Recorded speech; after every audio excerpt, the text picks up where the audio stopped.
Hey guys, Mark here. This is where I live. It's kind of in the middle of nowhere. And I'm out here to do a really short video on how you play 65.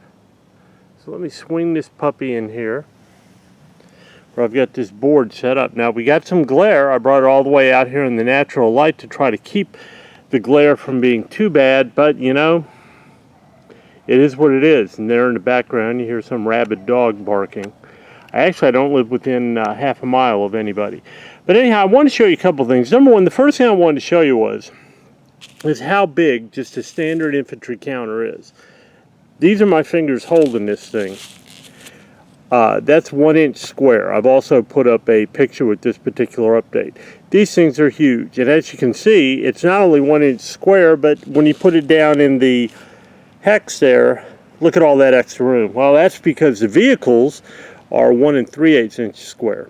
But anyhow, let's go through a turn, and I'm just going to show you the basic mechanics for how this thing works.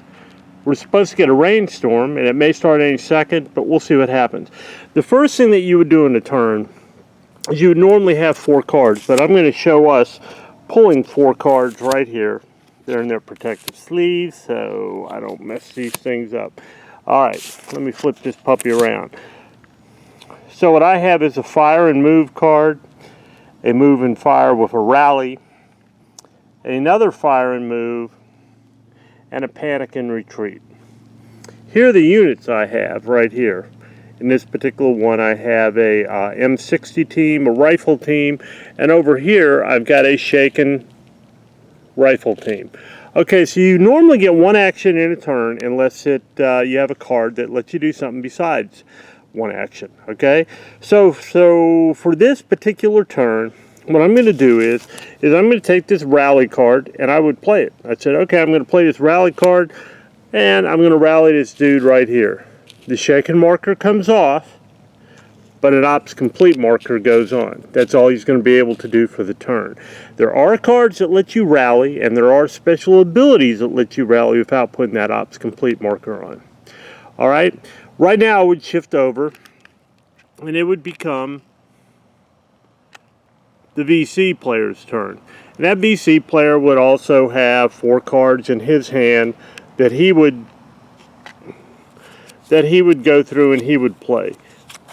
We're not going to sweat that because I'm trying to keep this quick, alright? So let's say the VC player does something and it goes back to my turn.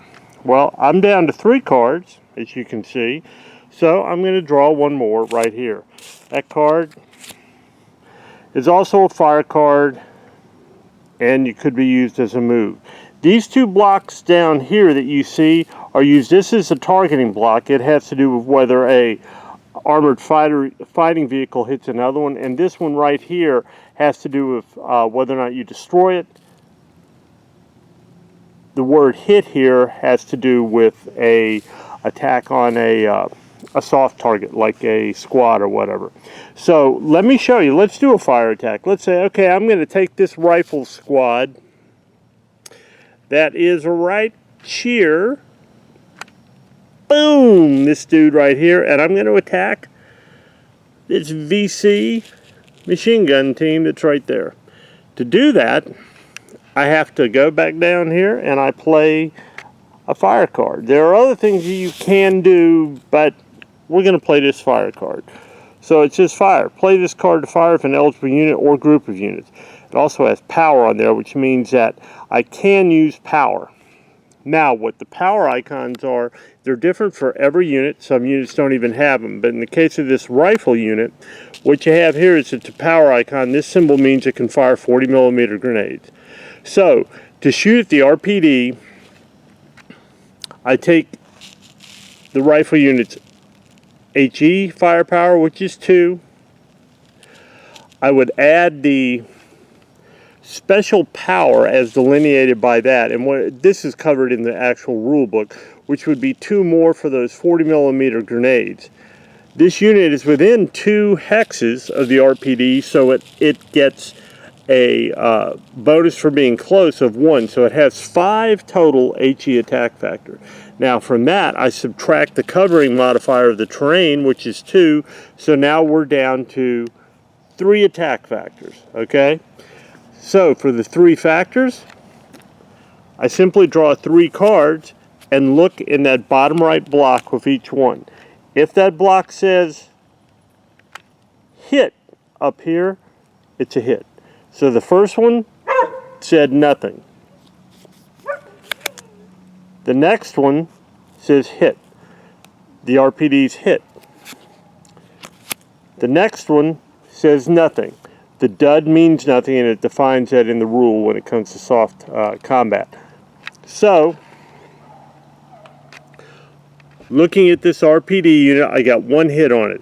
The first hit, as in many of my games, merely shakes a unit, and a shaken marker is put on it.